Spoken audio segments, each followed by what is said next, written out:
The Watling Place development is situated in the heart of bustling, vibrant South Kilburn, an area with a unique character and independent spirit, yet just minutes from the centre of London.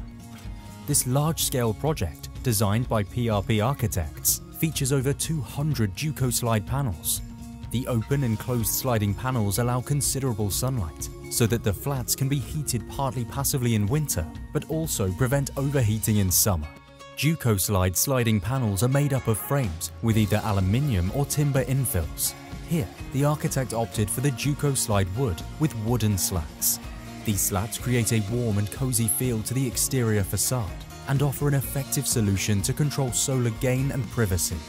The sliding panels not only serve as sun protection and shelter, they also determine the overall visual effect of the outside of the building. The fact that every resident can position the panels randomly on their terrace creates a different view of the facade every day. This gives the facade a certain dynamic that brings the building to life.